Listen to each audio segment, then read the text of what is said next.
Hey class, today we're going to talk about an overview of the executive branch, what it does, how it does it, the qualifications to become president of the United States, and the enumerated powers of the president that are laid out in the Constitution. The purpose of the executive branch is to implement the laws passed by Congress and to effectively run the day-to-day operations of the U.S. government.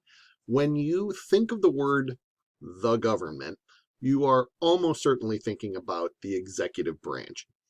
Uh, the federal bureaucracy does a lot of things throughout government that we'll end up talking about as we proceed through this unit.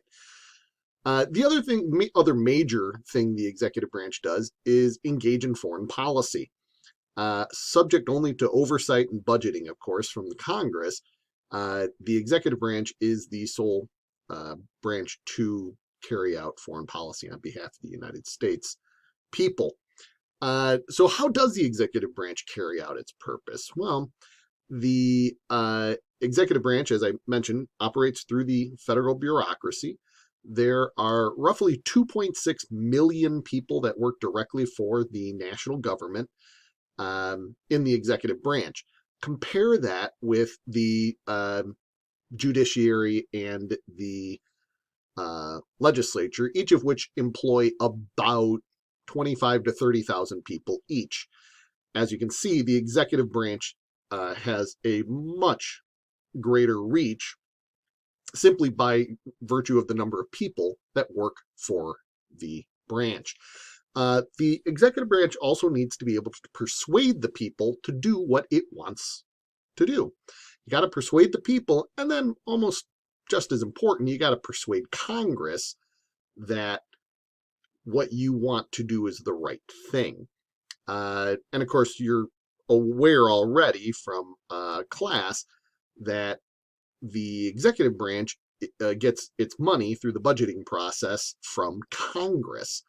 And thus, it needs to keep Congress happy, more or less, in order to keep the money flowing so it can continue to employ people to do things on its behalf. So, likewise, congressional oversight can be a stick with which Congress uses to goad the executive branch to do what it wants it to do when it wants to do it. Now, turning our attention to the president, there are certain constitutional qualifications that you ought to be aware of. And I'm not going to dwell on these. You're almost certainly familiar with them from previous iterations of a government class or a civics experience in middle school. So the Constitution requires the president to be at least 35 years of age, to be a natural born citizen, and to have been a resident of the United States for at least 14 years. The natural born citizenship is something that often attracts attention, but it's pretty straightforward. If you were born in the United States, either of a non-citizen parent or citizen parents, you are a citizen of the United States pursuant to the 14th Amendment of the U.S. Constitution. Likewise, if you were born overseas of at least one U.S. citizen parent, you are also a natural born citizen. If you are born on a ship at sea of non-U.S. citizens, but the ship is inbound towards the United States, if my memory serves, the law that governs citizenship would find you to be a U.S. citizen unless if the port of entry is a U.S. port. I'm not making this up. It's a pretty crazy link, or pretty crazy law, rather, and I'll link to it in our Google Classroom notes for your entertainment. The vice president has to have the same qualifications as president, because if you think about the vice president, their job is to take over if the president becomes incapacitated or, heaven forbid, dies. So they have to qualify to be president. Additionally, the vice president can't be from the same state as the president of the United States. And again, as I'm sure you can imagine, this would go to the issue of favorite sons and that kind of thing. Of course, if a constitutionally defective vice president somehow was called on to take over for the president, that vice president would be passed over. They would not be able to serve in office if they didn't meet the constitutionally required provisions. So let's talk about the roles of the president. The president plays lots of roles in his or her job, just as you and I play lots of roles in life. I'm a teacher. I'm a husband. I'm a father. I'm a weightlifter. I used to play rugby. I'm a lover of books. These are all roles that I suppose I play. I'm a brother and son and all that kind of stuff. Likewise, the president plays different roles in the execution of his job. He's commander-in-chief, chief executive, chief law enforcer, chief diplomat, the head of his political party, the chief legislator for the party, a chief administrator, and lots of other examples. And we're going to look at how some of those roles link up with the powers that are vested in the president by the Constitution. First one we're going to look at is probably the most, not popular, but most that people are aware of, and that's the role of commander-in-chief.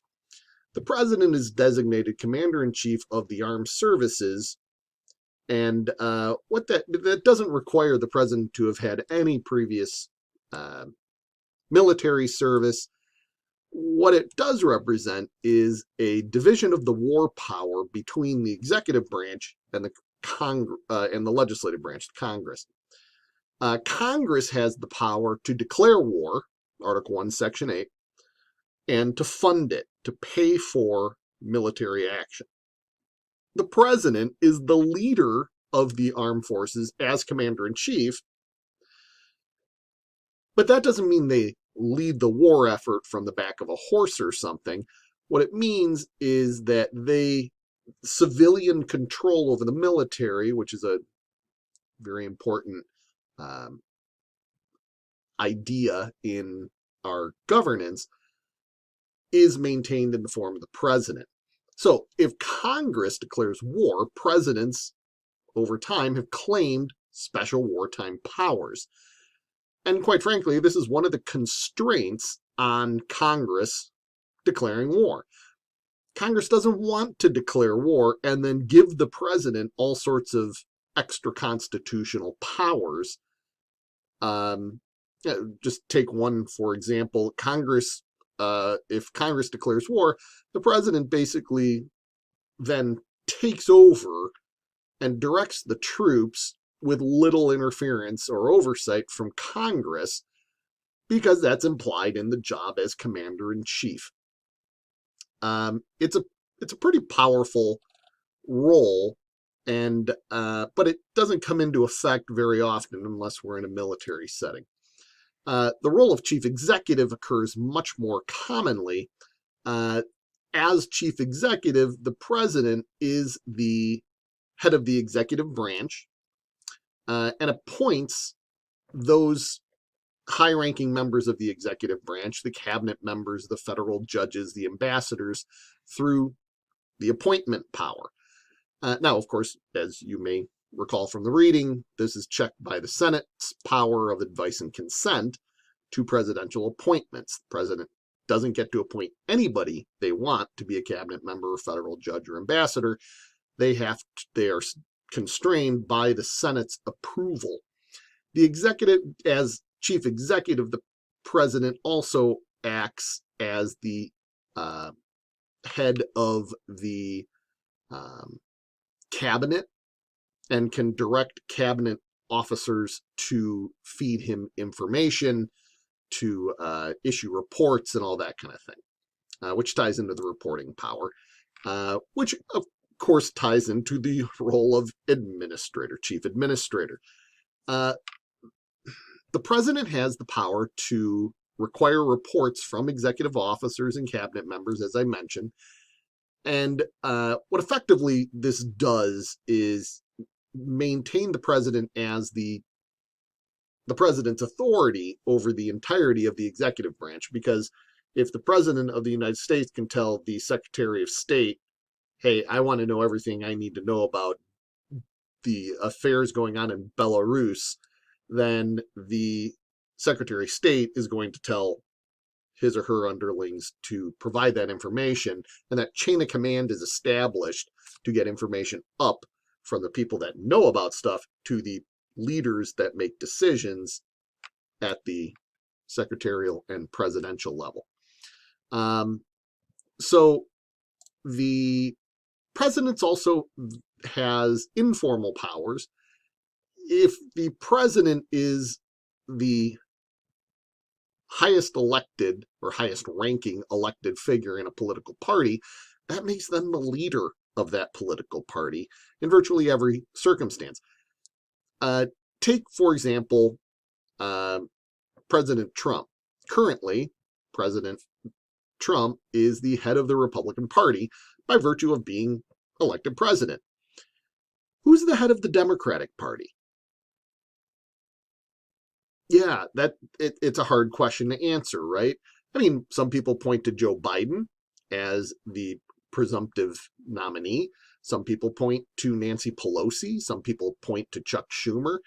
I suppose a few people would point to Tom Perez, the head of the Democratic National Committee. The point is that for the party that is out of power, it is a much more difficult question to answer who is the head of the political party than for the party in power, because that's the president.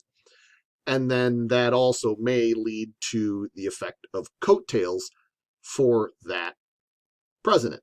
The coattails being elected officials down ballot gaining benefit from associating themselves with the president running for office by virtue of their popularity. Now, the president, as the head of the political party, also sets the legislative agenda for the national political party, often or generally through the State of the Union address and through emergencies that the president encounters on, from time to time. Now, the president also has the authority, the constitutional authority, to convene Congress, either chamber of Congress or both chambers of Congress, to consider matters of importance to the president. Well, let's put this in perspective.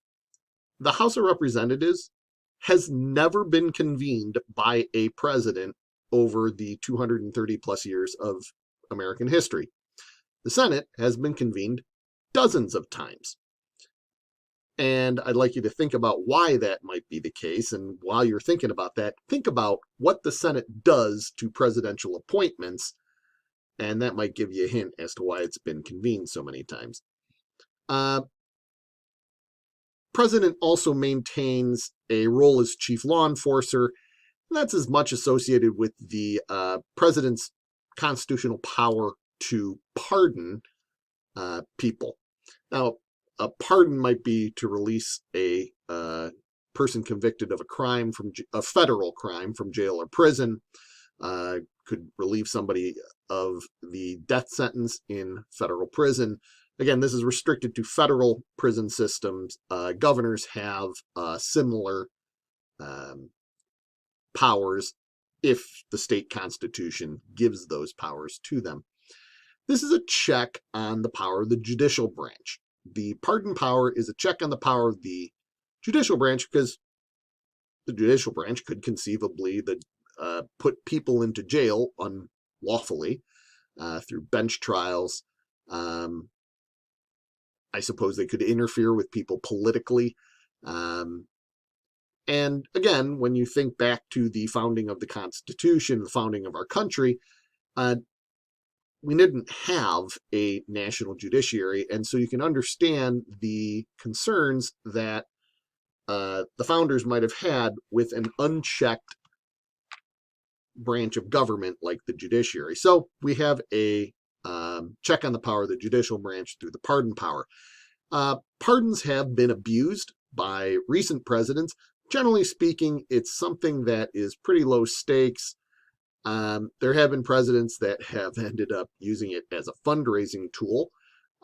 Some have merely effectuated their policy preferences. They might not believe in, convicting people for nonviolent drug crime, so they will pardon a lot of people. So if you're interested, I'll post a link so you can check out the all the pardons that various presidents have granted through their service as president. Finally, we get to the role of chief diplomat, where the president's powers based on two constitutional powers, two of the 7 enumerated powers for the president, the power to enter into treaties and the power to receive ambassadors from other countries. This treaty power is checked by the Senate. To ratify a treaty, you need 2/3 of the Senate to approve, and that's 67 votes. And that's an indication that there is uniform agreement to whatever treaty the president entered into. Whereas the reception power establishes the president and the executive branch as the primary foreign policy instrument of the U.S. government, receiving ambassadors, recognizing countries, and the like. Well, I hope this helped you have a better understanding of how the roles that the president plays ties into the constitutional powers that the president is granted. As always, please shoot me an email if you have any questions. And thank you very much, class.